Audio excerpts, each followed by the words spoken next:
how did your own meditation practice start? Ah, I started meditation since I was 12 years, I think. At that time, my mom wanted me to improve my study. I was not interested at all in my studies. I failed in maths. I got the lowest score in English. Yeah, I'm not good at all. But at that time, so the motivation is about improve my studies. But at the very beginning, I really struggle in meditation because there's not much guidance towards like how to do it. Just after that, I attending the 7-day meditation retreats in Chiang Mai, Thailand. That's the turning point in my life where I understand more how to meditate. And that's really helped me thinking and knowing more about the purpose of life. But before you go too far inside, what do you really mean by the turning point? I'm sure you all here want to know about the turning point, right?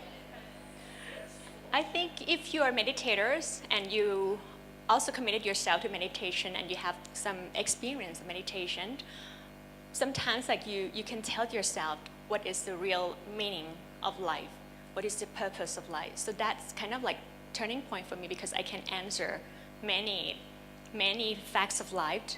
Like I learned something from being like a self-knowledge through the process of meditation, and that's really changed the whole perspective, as every one of you, I think, experienced before. But that's the time that I will experience. I was like 16 years. Mm-hmm. Amazing, amazing. So, how much can you say that you have dedicated your life to this cause? Because I keep my practice like meditation. So I tell myself, first thing I have to do is to keep my practice. So I try to find a way how to keep my practice, meditation practice, more regular, you know, and because I believe that that kind of thing will drive me to have the willpower to keep on with what I committed. So I start with like making meditation my daily routines. And at that time, I would say, I'm quite surprised when looking back, I was very disciplined and patient with the daily practice.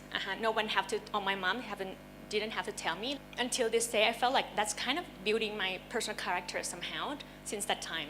That really made me think about that. And after that, I also searching for different kind of social and peace projects to volunteer and to dedicate myself and to help spreading the words of peace. Amazing. So was that when you were more involved in the social projects as a volunteer?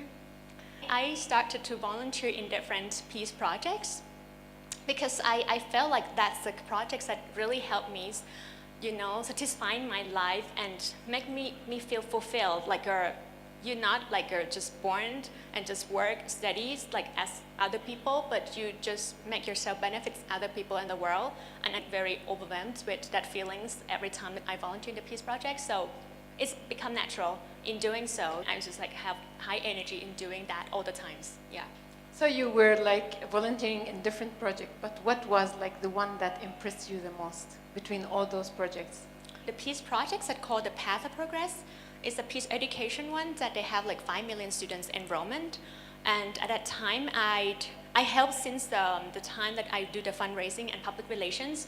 But when the time that I really committed to do so, they asked me to present at the UN, United Nations in New York, because the project was invited there to share their success story of how they could make it that long and like how successful they are. But there's also come responsibility when you committed to something, you know.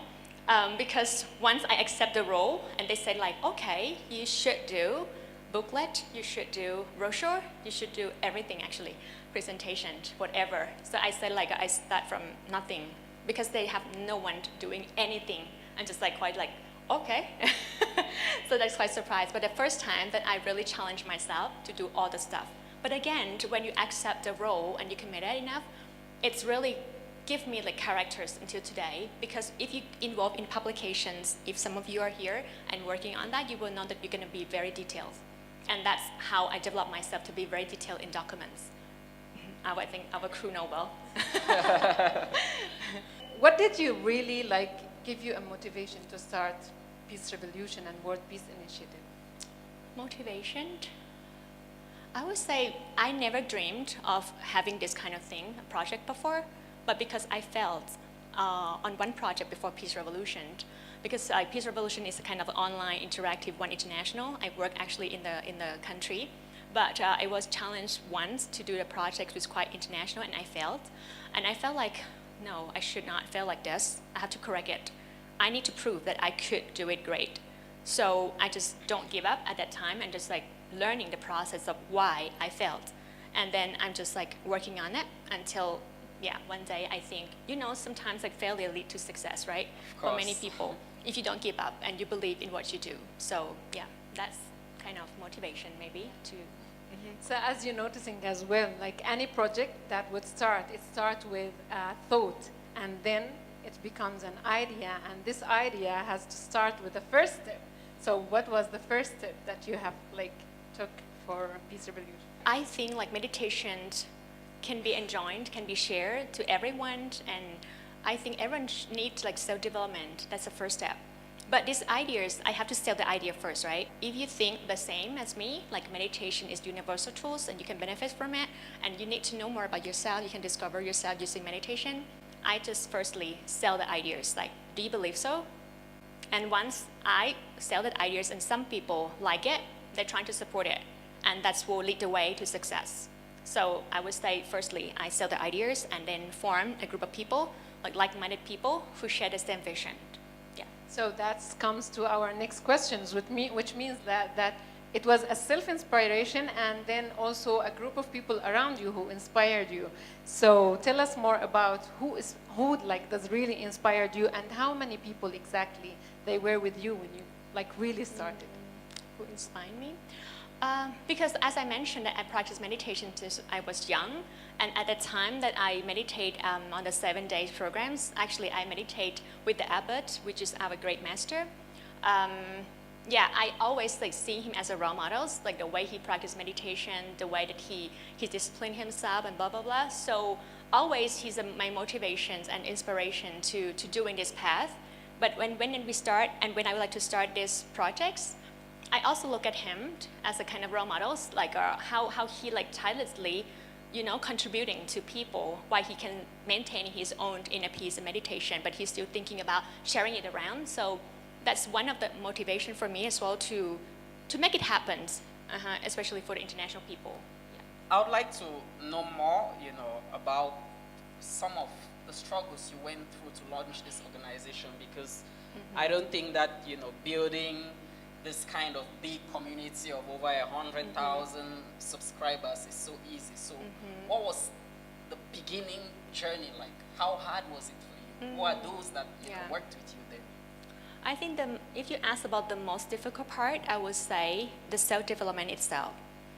I mean, which is like the core products or Peace Revolution itself. Because it's really difficult to design the curriculum that fits all the people, from different backgrounds, like different cultures and belief, nationalities, religions, and how could this online interactive one can, satisfy the needs of the people and to let them understand more about life. So this is the most difficult things that we have used lots of time to developing that. And of course, next thing will be everything. Because once you have the products, you need to have packaging, you need to have marketing.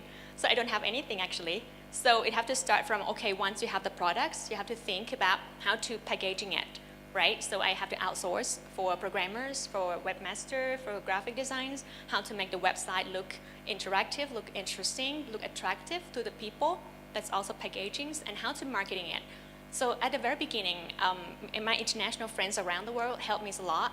I just like ask supports, like I just send emails and asking them like, hey guys, today I just came up with something new, and I'm not so sure that you would like to try it.